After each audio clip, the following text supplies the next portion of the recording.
Bu Eriska lagi.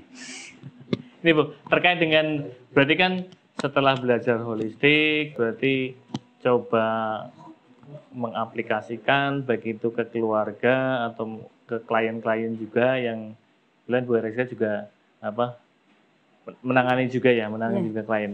Nah, kalau bicara masalah ini Bu, pengalaman mungkin pengalaman yang berkesan, mungkin pengalaman unik terkait dengan penanganan kasus secara holistik gimana Bu? Mungkin bisa sharing pengalaman di sini. Sampai itu yang membuat bahwa klien kok wah ini beda sekali, ini biasanya nggak seperti ini kok, gitu. Atau mungkin sesuatu yang membuat bahwa klien itu jadi ada tercerahkan seperti itu Bu, gimana?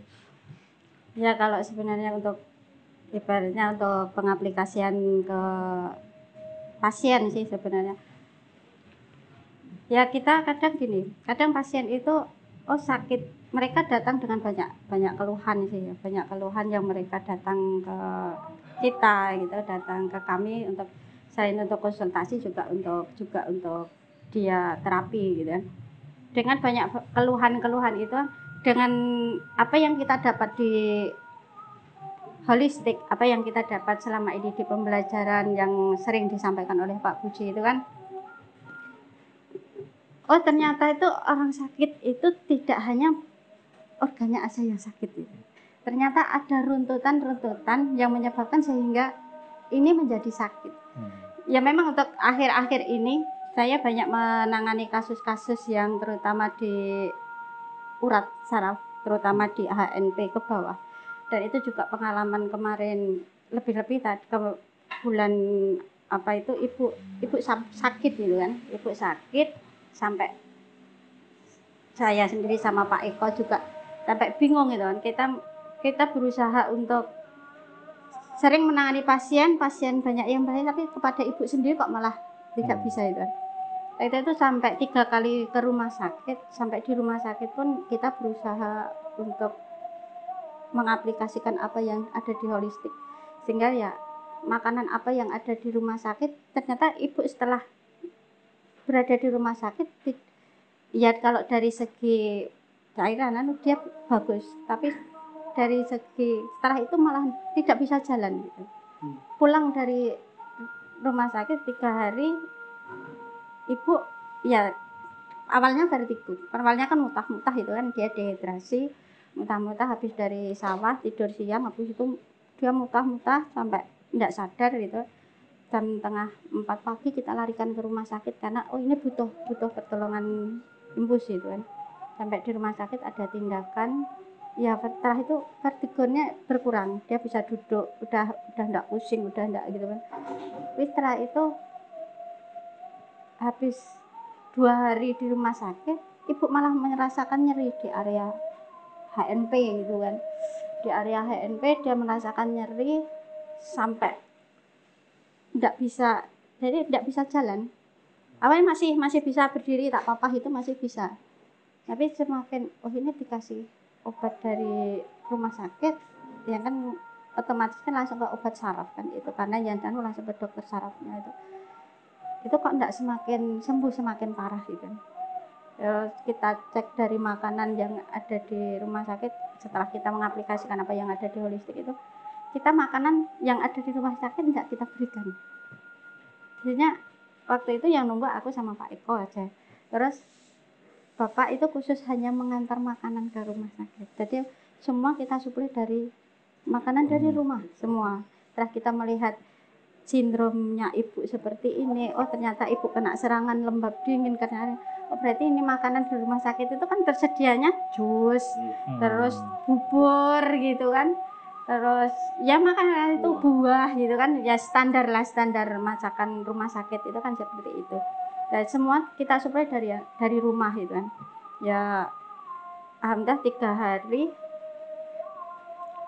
ibu mulai bisa berjalan sedikit, terus kita bawa pulang.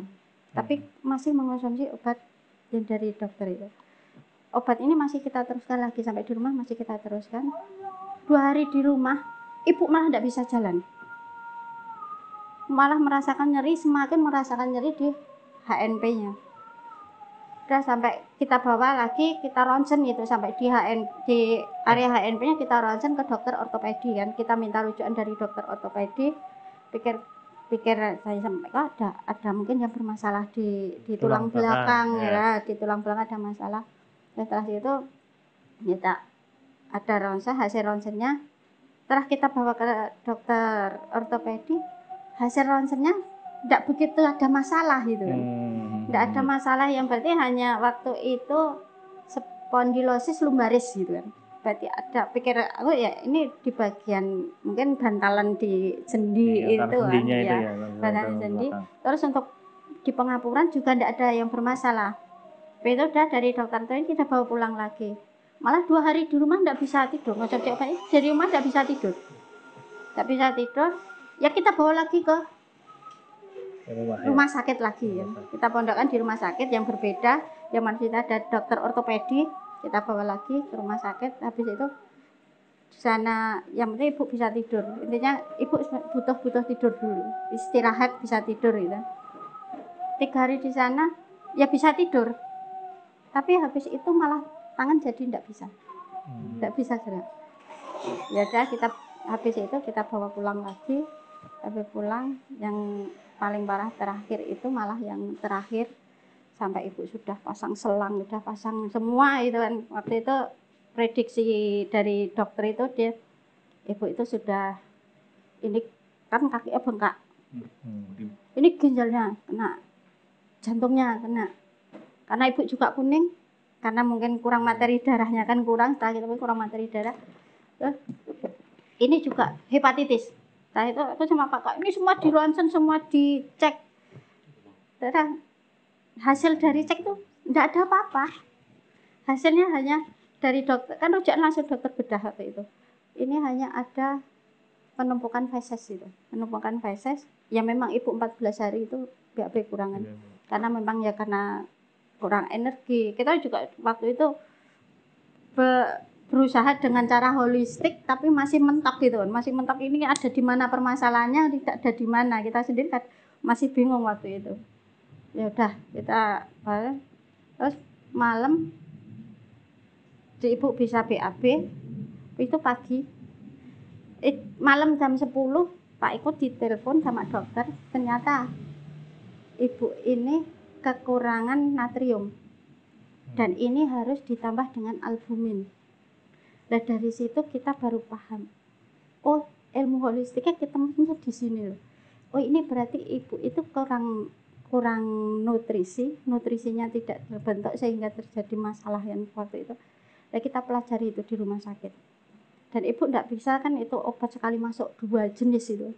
2 jenis waktu itu masuk, pernah dipaksa 3 suntikan langsung masuk itu. Baru dapat 1, yang 1,5 masuk, ibu sudah reaksi tidak sadar itu. Itu langsung tak suruh cabut cuma ganti paracetamol waktu itu, ganti paracetamol.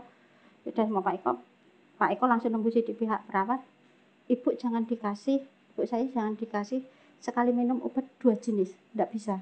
Jadi kalau ngasih itu dari perawat itu hanya 1, nanti suntikan 1 gitu. Tapi itu kita makanan semua kita, karena kita sudah di holistik kan, kita sudah paham lah ilmu holistiknya, kita sudah paham untuk kondisi ibu seperti itu. Kita semua dari rumah, kita suplai dari rumah. Kita waktu itu kita pakai air tajam, pakai bekatul sinergi itu, kita pakai bekatul itu sangat benar-benar sangat membantu sekali itu waktu itu. Karena hanya itu yang bisa waktu itu bisa masuk. Ya. Terus waktu itu ibu setiap mau BAB kan susah karena kurang energi kan. Terus waktu itu dikasih sama kopi silat. Setiap habis minum kopi silat, ibu bisa BAB. Ya udah waktu itu ya kita setiap hari gitu. Jadi pagi itu kita kasih kopi silat, setelah bisa BAB, ini tajen beras organik itu sama bekatul itu masuk.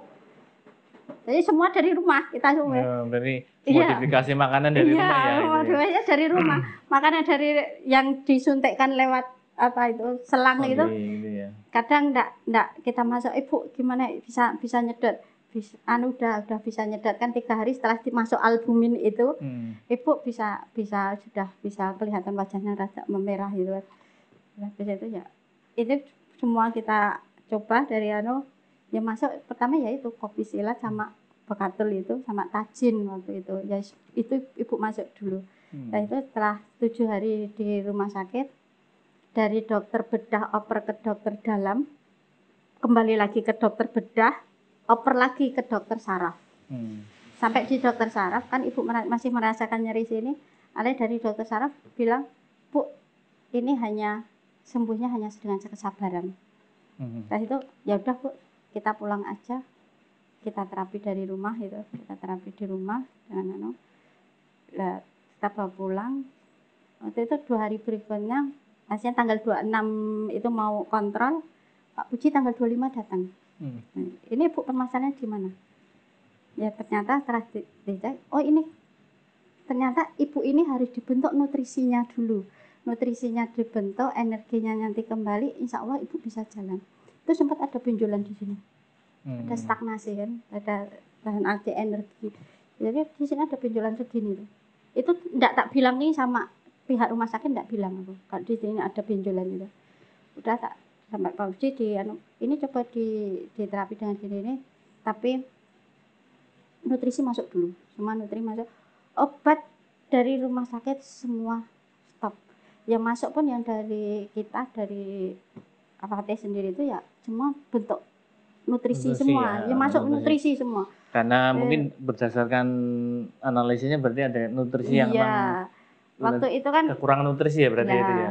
Waktu itu kita coba dengan albumin, kita cara makanya sari kutuk itu ada setelah kasusnya ibu itu kan, dengan setelah kasusnya ibu, dengan pengalaman kasusnya ibu itu muncul produk yang dari kita itu yang sari kutuk. Ini kok enggak dari dulu-dulu ya kamarnya gitu. Ini kok enggak dari dulu-dulu keluar sari kutuknya. Setelah ibu ada kasus itu baru membuat sari kutuk itu. Ya mungkin Allah lah yang semua yang mengatur. Ini loh ada setelah kasus ini menunjukkan sesuatu yang mungkin bisa bermanfaat untuk yang lain gitu.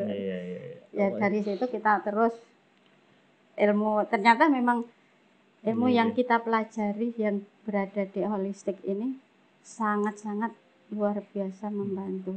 Dengan hukum keseimbangan dengan sunat, ayo kita kembali ke sunatullah, ayo kita yang sering kadang kita sampaikan kepada masyarakat. Dari situ kita berusaha mengedukasi kepada masyarakat, berusaha mengedukasi kepada pasien sendiri. Itu ya alhamdulillah pasien mereka banyak yang sudah menyadari setiap, Mbak ini aku boleh makan ini enggak ya? Kirim foto lidah dulu, kondisinya seperti apa. Terus pasien tak ajak untuk ibaratnya pinter. Ini lidah ibu warnanya apa? Ini putih Mbak. Ini tebal ya tebal. Lidah itu apa? Oh lidah itu daging. Daging kalau kerendam air seperti apa? Tak jelaskan seperti itu. Secara ibaratnya secara analogi, secara pendekatan sederhana ya, sederhana yang ibaratnya kalau orang Jawa itu secara bodohnya itu lah. Kalau misalnya kita dengan ilmu yang terlalu bahasa yang terlalu rumit mungkin mereka tidak bisa menerima. Dengan bahasa yang sederhana bisa memberikan pemahaman lah paling enggak, mengajak untuk pasien atau klien atau mungkin yang berkonsultasi akhirnya bisa sama-sama berpikir, paham itu akhirnya tanpa harus dipaksa, mereka sudah memahami sebenarnya kondisi tubuh mereka seperti apa yang mesti harus dilakukan. Paling enggak ada memberi semacam umpan-umpan ya sedikit yang nantinya merangsang mereka untuk akhirnya emang harusnya seperti ini gitu. Dan itu kan juga tidak hanya pada pasien ya, sama anak-anakku itu sendiri kan juga mereka udah paham itu. Dan kita enggak harus mereka udah paham. Bu, ini makan buah. Oh, enggak ada panas ya, Bu. Anakku yang kecil 4 tahun itu. Udah paham juga. Pegang buah, terus belum ada panas ya, Bu. Ya, berarti makannya nanti ada panas. Iya. Kalau malam, ini malam ya, Bu. Makan besok ya. Ya. Yang kecil itu. Dan itu benar-benar anak herbal itu yang kecil. Berarti edukasi paling nggak di keluarga sudah mengawali dengan ya walaupun yang kadang kecil, ada pertentangan sedikit gitu. Sempat suami juga enggak percaya gitu kan dulu. Suami enggak percaya. Harus sabar ya Bu, benar-benar ya, harus sabar sedikit demi sedikit karena memang sebenarnya ini kan suatu hal yang sebenarnya tidak baru, cuman sempat hilang. Ya, sempat hilang. Berarti holistik coba mengangkat lagi dengan harapan sesuai dengan hukum-hukum yang seharusnya itu ya. Ya, harusnya. Makanya kita harus ibaratnya ya kita jihad lah ibaratnya kayak jihad, kita jihad dengan pengetahuan kita yang ada untuk mengembalikan ini, mengajak umat untuk kembali sehat lagi gitu. Kalau ini ya kembali lagi ke Bu Ranti Bu nih terkait dengan ini Bu. Tadi sudah perjalanannya awal ketertarikan terhadap politik akhirnya bisa diaplikasikan ke mungkin pas karena Bu Ranti juga buka klinik ya Bu ya. Ya, baru mungkin konsultasi juga. Banyak ini Bu. Kalau mungkin Bu Eriska tadi kan berawal dari keluarga, kasus-kasus saya beliau coba ini dan di keluarganya juga sudah mulai. Kalau dari Bu Ranti sendiri gimana terkait dengan berarti kan ada coba edukasi paling kan dengan lingkungan yang paling kecil keluarga itu. Gimana Bu kalau tanggapan dari keluarga itu sendiri ketika disodorkan dengan konsep-konsep holistik itu? Ya, saya tuh lucunya gini, suami saya suka jelasin sama anak-anak juga.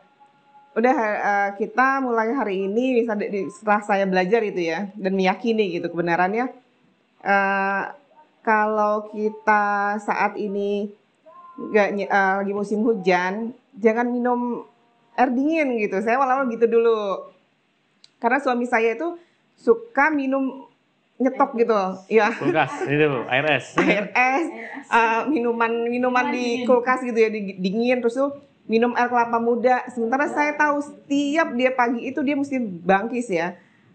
Itu kan dia kelihatan sindromnya pas dingin ini gitu.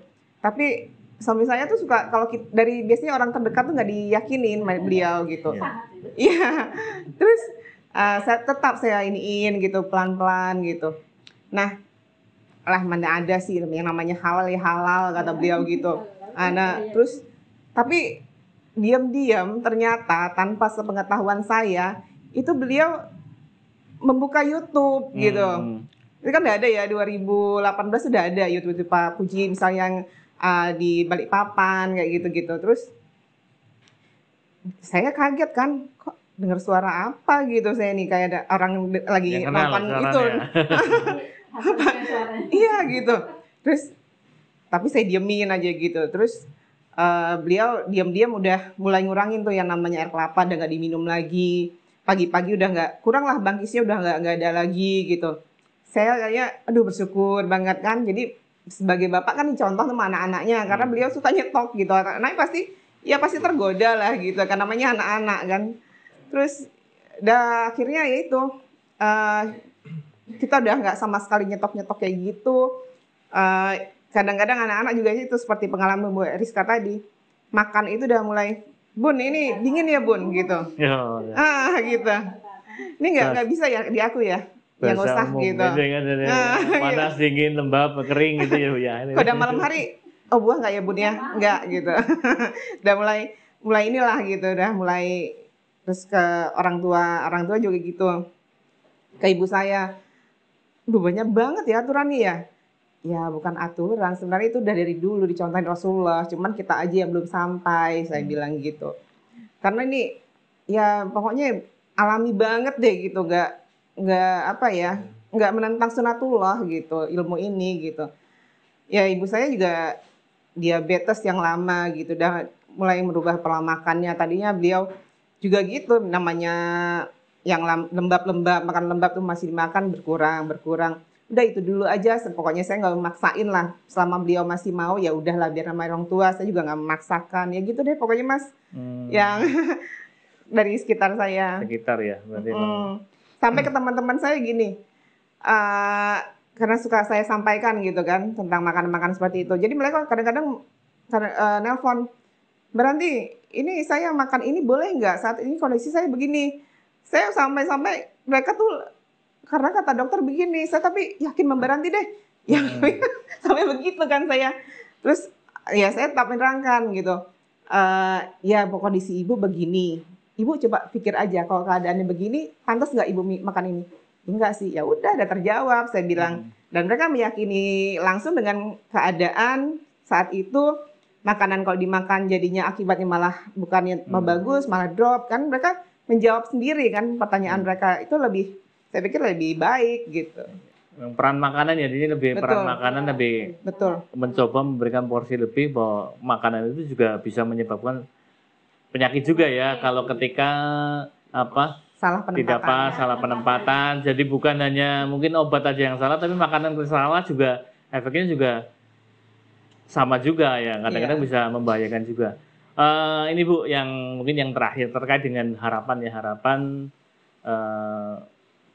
baik itu Bu Ranti maupun Bu Eriska ya terkait dengan belajar ya, pembelajaran holistik ini, harapannya sebenarnya seperti apa sih untuk kedepannya itu terkait dengan, berarti proses pembelajaran sudah ilmu-ilmu paling enggak sudah mulai menapaki keilmuan holistik dan sudah diaplikasikan. Kalau untuk jangka panjang itu harapannya seperti apa Bu terkait dengan keilmuan ini Bu, holistik ini?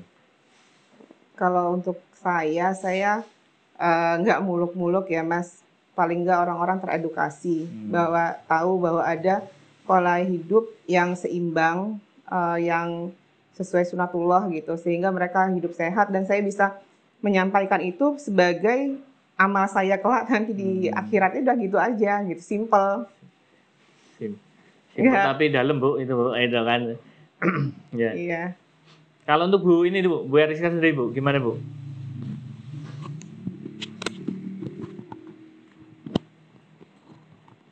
Baik, untuk harapannya ya. Harapan di pembelajaran ke depan, harapan kita, harapan kami lah, kami semua, mungkin semua anggota yang ada di PPHMI itu,